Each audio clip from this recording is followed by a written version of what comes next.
Welcome back to the deep dive. If you're listening to this, you're probably the kind of person who has, well, you've felt the ground shifting under your feet for a long time now.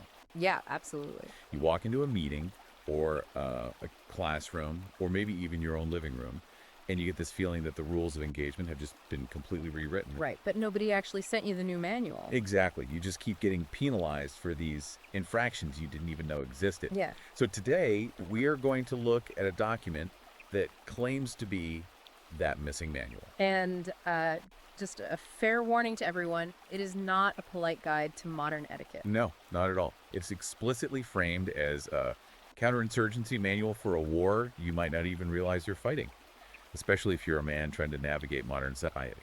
It's a really heavy text today. We're doing a deep dive into an ebook called Violence-Prone Emotional Terrorists, BPD Spectrum Women, Lesbians, Domestic Abusers, and Child Abusers. Quite a title. Yeah, it's by Conrad Riker. And when you use the word counterinsurgency just now, that is the exact terminology Riker uses. He essentially treats the modern cultural landscape as an active battlefield. He sets that tone immediately, right? Yeah. He suggests there is this quiet war being waged against men. It's not being fought in trenches. It's fought in HR offices, family courts, media narratives. It's the quiet desperation of suburban homes, as he puts it. Yeah. Now, if you're listening, especially if you're part of the red-pilled or manosphere community, and you've ever felt like there is this systemic hostility toward masculinity, Riker's basically saying you aren't paranoid. You're just observant. Right. But before we get into the tactical analysis, and we are going to get really into the weeds today, I have a quick job for you, the listener. A very important one. Exactly. If you want this kind of unfiltered, deep analysis to keep coming, because let's face it, the algorithm usually tries to bury or demonetize this exact type of content, you need to like and subscribe right now. Hit the button. It's the only way to tell the system that people actually want to hear all sides of the story. Engagement keeps the signal strong. Because the algorithm favors safety, but we favor truth, or at least uncovering the arguments people are actually making.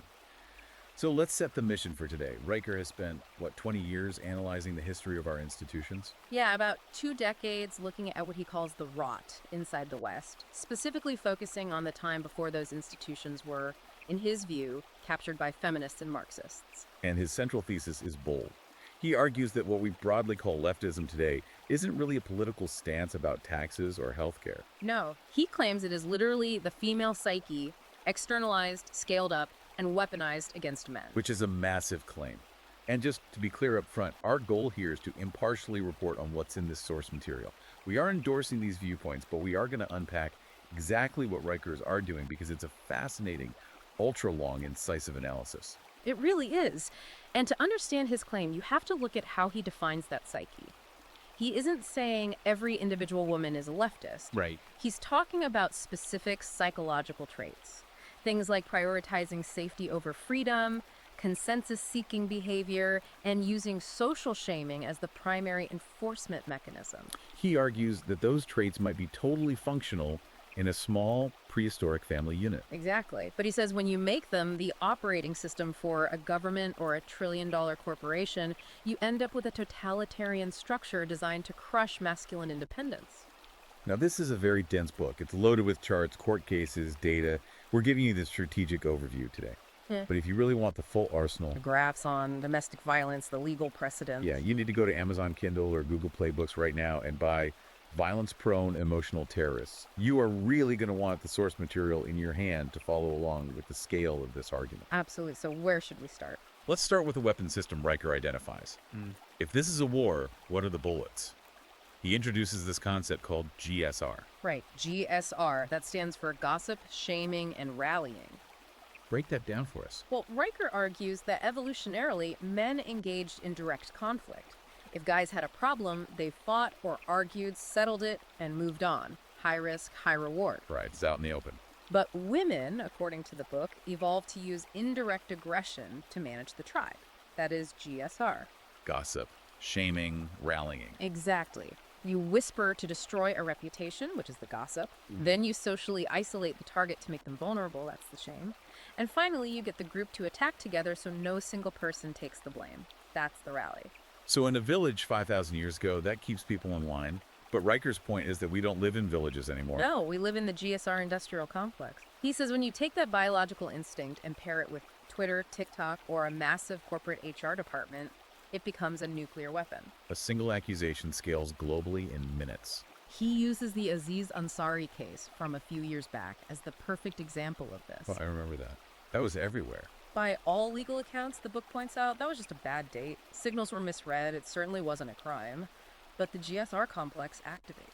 The narrative was spun, the shaming was deployed at scale. Millions of people piling on. Riker calls it digital pack hunting. The goal was to destroy a career without a shred of due process. He says the hashtag #MenAreTrash operates on this exact same mechanism. It's not about truth. It's about the dopamine hit of the rally, which leads to this environment where the punishment for any social infraction is total destruction. And Riker says this creates what he calls the emotional tax. I think this is going to resonate with a lot of guys listening, especially in corporate jobs. It's the toll men pay just to exist in these spaces. The energy you have to expend to preemptively manage the emotions of the women around you. Walking on eggshells. You can't just state a fact anymore. You have to wrap it in validation and soft language so nobody feels unsafe. And Riker connects this directly to what he terms the BPD spectrum epidemic. This part gets intense. He is literally linking modern political policy to borderline personality disorder. He is, and he builds a very detailed case. He argues modern leftist ideology is essentially BPD writ large. Extreme emotional volatility, black and white thinking. Where you're either a savior or a demon, no middle ground. Right, and a terrifying fear of abandonment. Plus, a demand that others regulate your emotions for you. The philosophy of I feel, therefore it is. So when a university demands a safe space because a speaker has a different opinion, Or HR polices your tone instead of actual competence. Riker says they are institutionalizing BPD traits. They're demanding the world rearrange itself to soothe emotional dysregulation. And logic doesn't work there, because the book argues BPD is immune to logic. It operates on emotional reality. Which is why bringing facts to a cancellation mob is basically suicide. You're bringing a calculator to a knife fight. You lose every time. Now, usually when you hear the mainstream argument that men are the problem, or that toxic masculinity causes all domestic strife, the typical defense is just, no, we aren't. But Riker does something much more analytical here. He looks for a control group. This is arguably the most data-heavy part of the book. Scientifically, if the hypothesis is that men cause violence and toxicity, you have to test it by looking at relationships where there are no men. Lesbian relationships. Exactly. Riker uses them as a sociological petri dish. If the mainstream narrative is true, a relationship between two women should be an absolute utopia of empathy and peace. No toxic testosterone. No mansplaining. Right. But the results he cites are pretty devastating to that narrative. He pulls CDC data, not just blog posts, but Centers for Disease Control data showing that 43.8% of lesbians experience physical violence from a partner. 43.8%, that's almost half. It's significantly higher than heterosexual women and nearly double the rate of violence in gay male relationships. That is a crazy stat. If men were the biological source of violence, gay male relationships should be a war zone, and lesbian relationships should be completely peaceful. But the data shows the exact opposite. And it's not just physical violence. He dives into the psychological climate, too. The dead bedroom stats. Right, the lesbian bed death phenomenon. Riker cites studies showing up to 78% of lesbian couples experience a dead bedroom, little to no sexual intimacy, after just a few years. Compared to gay men, who he notes remain sexually active and report much higher relationship satisfaction and personal autonomy. So what's causing that collapse, according to the book? He calls it fusion collapse. He argues that without a masculine presence, what he terms the male buffer, to introduce logic, perspective, or just de-escalate emotional spirals, the relationship collapses in on itself. Women tend toward enmeshment. Merging identities. Right. We are one. Which sounds great until you disagree about groceries. That's the almond milk anecdote he uses. It sounds ridiculous, but he uses it as a horror story of enmeshment.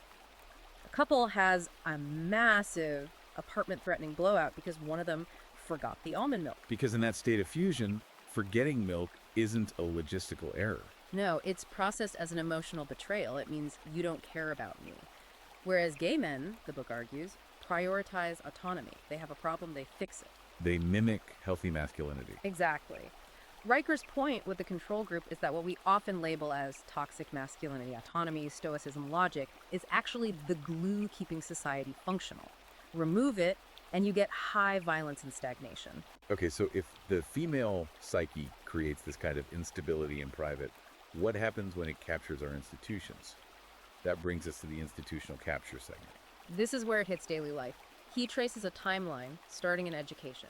He argues there's a literal war on masculine order in schools. Boys are failing at record rates, and he says it's not an accident. Right. He points out that schools in Oregon and the UK have banned the game of tag because it's deemed too aggressive. I've seen those headlines. It's wild. And curriculum designers, who are predominantly female, have removed masculine-coded learning. Math problems used to be about velocity and mechanics, things that interest boys spatially. Now they're feeling-based. How would you feel if you shared these apples? Yes, attempting to reprogram boys to process the world emotionally. And if a boy is fidgety or competitive, He's pathologized. Drug for ADHD. because the masculine instinct to move disrupts the feminine classroom model of sitting still for 7 hours. So these boys graduate, they hit the workforce, and they meet the final boss. HR, human resources. Riker notes that 70% of HR professionals are women, and he argues HR has morphed from a logistical department doing payroll into a political commissariat. Focused entirely on belongingness and safety. Emotional safety, which is weaponized. He uses the Google memo incident with James Damore as the archetype. Damore wrote a document suggesting biological differences might explain the gender gap in engineering. He used logic. He cited studies. And the response wasn't a debate. It was an execution via GSR. Gossip, shame, rally. He wasn't fired for being factually incorrect. He was fired for causing emotional harm. Truth becomes subordinate to feeling. The leftist mind as female psyche externalized. Right. And Riker argues this leads to competence rot. Planes falling out of the sky, software failing. Because we prioritize belonging over engineering standards, men effectively cannot lead if the primary metric is, did everyone feel good about my decision? I want to pivot to the personal side, the war on fatherhood and economic survival. Because a lot of guys listening are dealing with family courts or just trying to stay afloat financially. Riker calls this the maternal archetype weaponized. He looks at the tender years doctrine in family courts. Technically, it's supposed to be dead, but he argues the bias is baked into the system. The divorce stats he brings up are intense. Women initiate 70 to 80% of all divorces in the West. Yet they almost exclusively claim victimhood in the proceedings. Riker highlights the asymmetry. A woman can break up the family for irreconcilable differences, meaning she's just unhappy. And the state rewards her with custody, child support, and alimony. The man loses his kids and assets for a contract breach he didn't commit. It heavily incentivizes the destruction of the family unit. If you get paid to leave, you leave. And then there's the economic side. Riker introduces a concept called sheenflation. Sheenflation, explain that one.